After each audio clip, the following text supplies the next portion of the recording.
The U.S. Defense Department has dismissed as ridiculous and propaganda comments by a Russian military official that American troops are training Ukrainian soldiers in the conflict zone in Ukraine's east. "There's no credence to it whatsoever," said Pentagon spokesman Colonel Steve Warren, responding Thursday to the allegations. "It's another example of Russia at the highest levels issuing propaganda." Russian Defense Ministry spokesman Major General Igor Konashenkov made the allegation earlier Thursday as U.S. Army and Ukrainian National Guard troops kicked off joint training exercises earlier this week in Yavoriv, in Ukraine's western Lviv region, more than 1,000 kilometers away from the fighting in the country's east. According to Konashenkov, U.S. soldiers are training their Ukrainian counterparts in Ukraine's east in urban combat. "What's of public concern is that American soldiers are teaching Ukrainian National Guard troops how to conduct assault operations in urban environments," he said, as quoted by Russian news agencies. "Only this not happening in the Lviv region on the Yavoriv training ground, as shown by Ukrainian TV channels, but directly in the combat zone in the areas of Mariupol, Severodonetsk, Artemivsk, and Volnovakha," Konashenkov said, referring to cities and towns in Ukraine's Rostov Donetsk and Luhansk regions. Effort to shift the focus. Pentagon spokeswoman Eileen Lanez said the claim was nothing more than an effort to divert attention from Russian violations of a European-brokered truce agreement reached in February in Minsk, Belarus. "This is a ridiculous attempt to shift the focus away from what is actually happening in eastern Ukraine," she said. "Russia continues to supply lethal weapons, training, and command and control support for armed separatists in eastern Ukraine, in blatant violation of Moscow's Minsk commitments and Ukraine's sovereignty."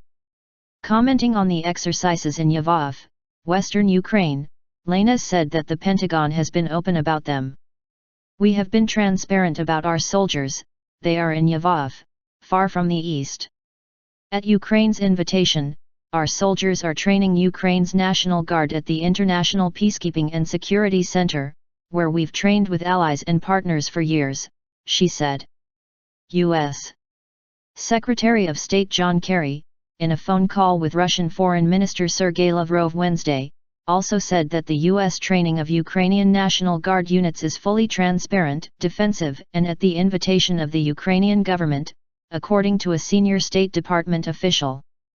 Konashenkov's claim of U.S. military trainers in eastern Ukraine appeared to be in response to U.S. allegations that Russia was building up air defenses inside eastern Ukraine and involved in training pro-Russian separatists in the area in breach of the Minsk truce agreement. State Department spokeswoman Marie Harf said on Wednesday that the U.S. has seen the movement of the highest amount of Russian air defense equipment in eastern Ukraine since August. Harf added that the increasingly complex nature of the training exercises leaves no doubt that Russia is involved. Kyiv and many Western governments have accused Russia of supporting rebels in eastern Ukraine with military personnel and weapons, a charge Moscow denies. The year-old conflict has claimed more than 6,100 lives, according to United Nations estimates. The exercises in Ukraine's western Lviv region involve 300 U.S. Army paratroopers and some 900 Ukrainian National Guardsmen. Dubbed Operation Fearless Guardian 2015, the drills aim to establish a professional force that protects and defends Ukraine's people and its sovereignty, the Pentagon has said. The paratroopers are from the 173rd Airborne Brigade based in Vicenza, Italy. The training, which, according to the Pentagon, is mainly focused on weapons handling, first aid and casualty evacuation, is to last 6 months.